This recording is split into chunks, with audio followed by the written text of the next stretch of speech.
भारत का अमृतकाल, विकास हमारे भारत का, हमारे हाथ। नमस्ते, मैं अंशिका अग्रहरी।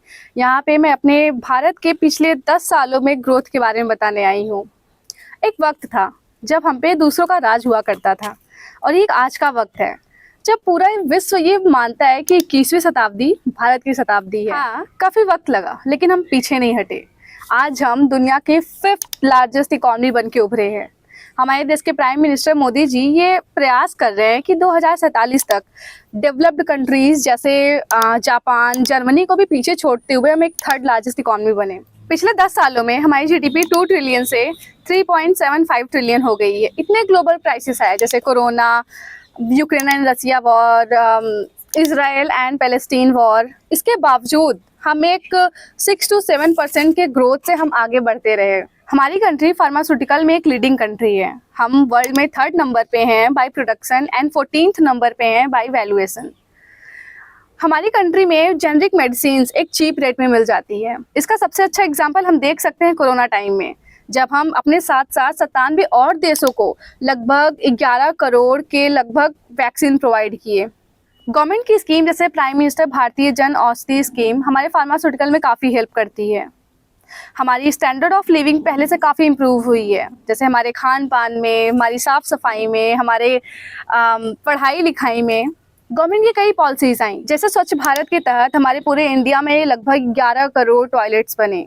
नमामि गंगे के तहत हमारी गंगा माँ को साफ किया गया। पीएम गरीब अन्न योजना के तहत पुअर्स को खाना प्रोवाइड करना, या फिर जल जीवन मिशन के अंदर हर घर पानी को लाना। पीएम पोषण और न्यू इंडिया लिटरेसी प्रोग्राम के अंदर या फिर बच्चों को एजुकेशन प्रोवाइड करना हो, या फिर जैसे डेस स्कीम के अंदर यूपीएससी जैसे प्रिपरेशन करवानी हो सरकार के द्वारा, ऐसी पॉलिसीज हमारी सरकार लाई है। वैसे पिछले 10 सालों में हमारी लिटरेसी रेट 69.1 से 84.70 तक आ गई है। हम यूएस के बाद 2nd रैंक पे आते हैं अगर हम बात करें ऑनलाइन एजुकेशन की। हमारी गवर्नमेंट सरकार हमें स्किल करने के लिए काफ़ी स्कीम्स लाई, जैसे पीएम विकास योजना एंड स्किल मिशन इंडिया। अगर हम स्किल्ड रहेंगे तो हम जॉब अपॉर्चुनिटीज़ खोज ही लेंगे। हम पूरे वर्ल्ड में 5th रैंक पे आते हैं अगर हम बात करें इंटरनेट प्राइसिंग की। हमें इंटरनेट बहुत चीप रेट पे मिलता है। हम उसका यूज़ करके इंटरनेट को ऑफिस और पूरे वर्ल्ड को एक अपनी सर्विस प्रोवाइड कर सकते हैं, रिमोट वर्क। बात करें अगर हम अपने इंफ्रास्ट्रक्चर की, तो हम 47 किलोमीटर पर डे का रोड कंस्ट्रक्ट करके हम पूरे वर्ल्ड में एक वर्ल्ड रिकॉर्ड बना दिए हैं। रेलवे ट्रैक को हमने इलेक्ट्रीफाई किया।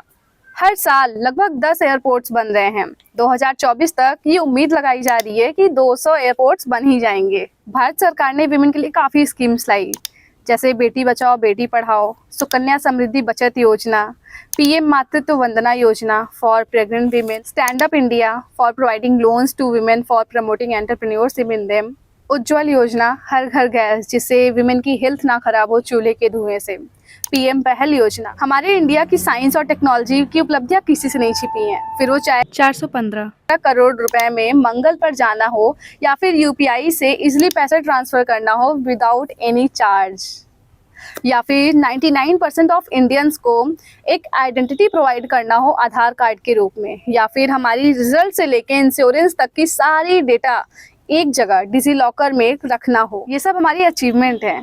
एग्रीकल्चर, भारत को एक कृषि प्रधान देश कहा जाता है, जिसका पिछले 10 सालों में एक्सपोर्ट से लेके प्रोडक्शन तक सब कुछ में बढ़ोतरी हुई है। फार्मर्स के वेलफेयर के लिए हमारी सरकार ने कई स्कीम्स लाई, जैसे पीएम फसल बीमा योजना, पीएम कृषि सिंचाई योजना, पीएम किसान सम्मान निधि। पीएम आवास योजना के तहत पूरे इंडिया में लगभग 3 करोड़ घर बनाए गए।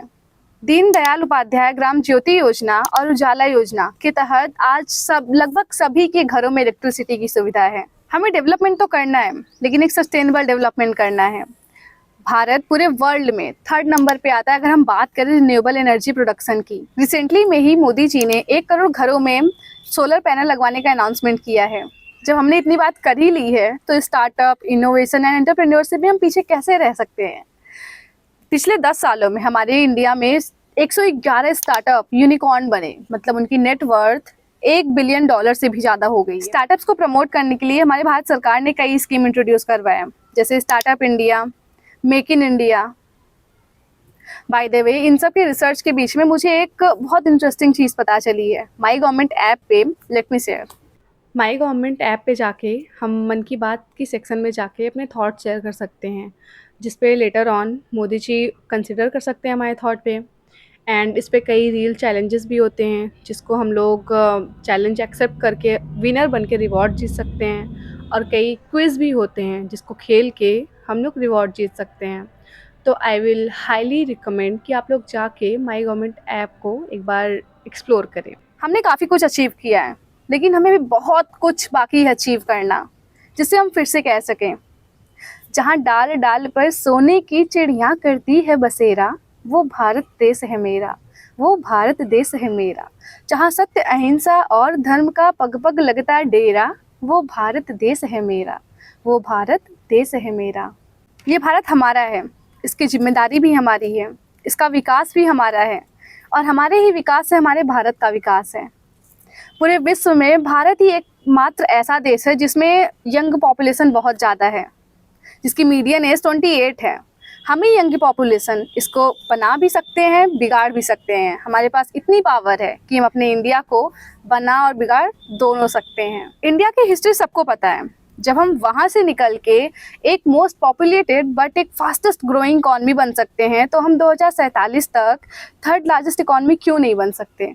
हमें अमृत पेड़ी बनकर इस अमृत काल का उपयोग करके 2047 तक आज़ादी का अमृत महोत्सव मनाना है। Let's be a demographic dividend of the country, not demographic liability of the country. चलिए आज हम भी संकल्प लेते हैं अपने देश को आगे बढ़ाने का, अपने को आगे बढ़ाने का, अपने देश और अपना विकास दोनों साथ साथ करने का। नमस्ते।